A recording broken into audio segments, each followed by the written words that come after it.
Personal story segment tonight. Who is the big loser in the Baltimore riots? The answer is the African-American community. And that is the subject of this evening's Talking Points memo. Let's start at the top with the President of the United States. If our society really wanted to solve the problem, we could.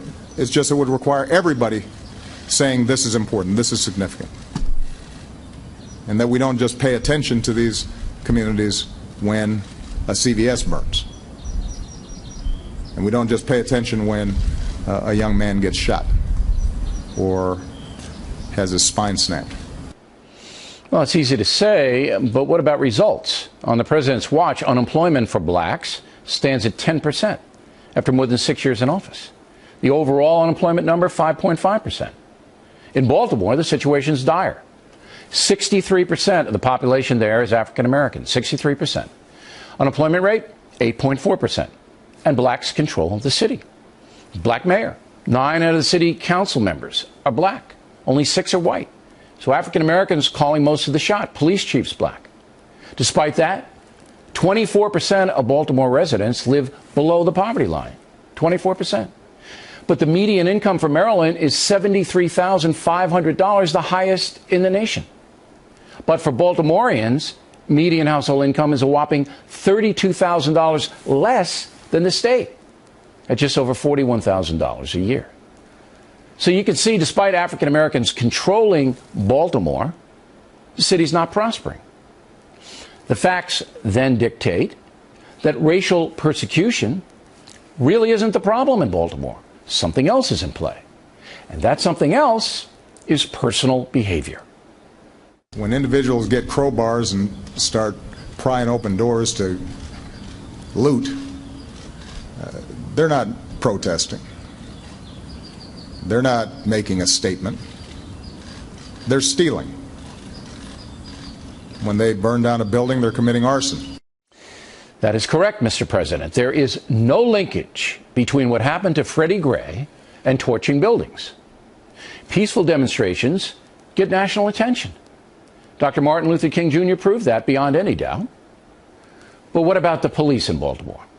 Well, black crime there is out of control. City has the 5th highest murder rate in the country. 90% of homicide victims in Baltimore are black. 90% of murder suspects are black. 90% of those arrested for robbery are black. About 90% of those arrested for aggravated assault are black. And arrests for all offenses in the city of Baltimore, Maryland, 85% black. Again, the black population is 63%. With so many African Americans committing crimes, there's going to be tension between the cops and the community. It's inevitable. Honest people know that. And most African Americans in Baltimore, I believe, are sickened by what's happening there. They're good, honest people who reject violence and crime. In fact, a mother whose son was rioting has now become famous. You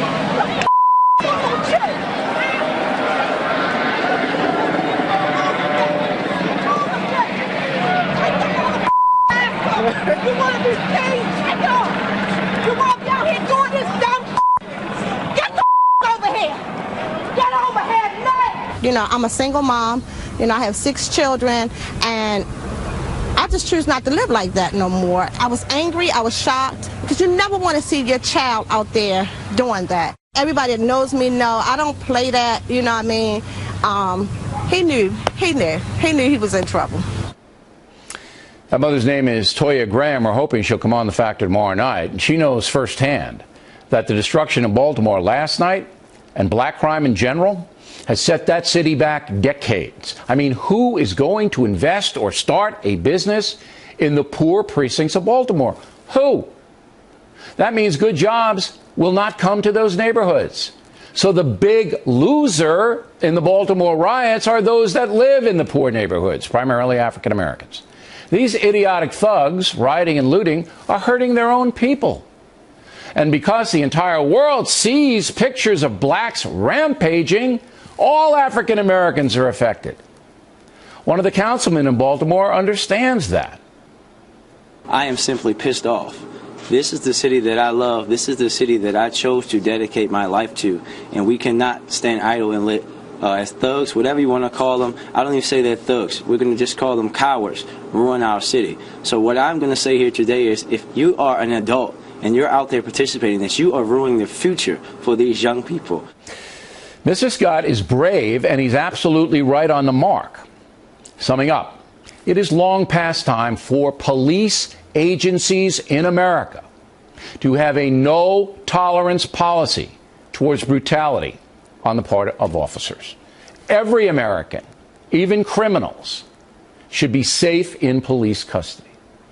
But it is also long past time for African American communities across America to begin to police themselves. Criminal activity, drug use, child abandonment, disrespect, general chaos, all on display every single day in many places. And you know what? No government's going to stop that. No bureaucracy's going to help you. The communities have to do it themselves. And that's the memo.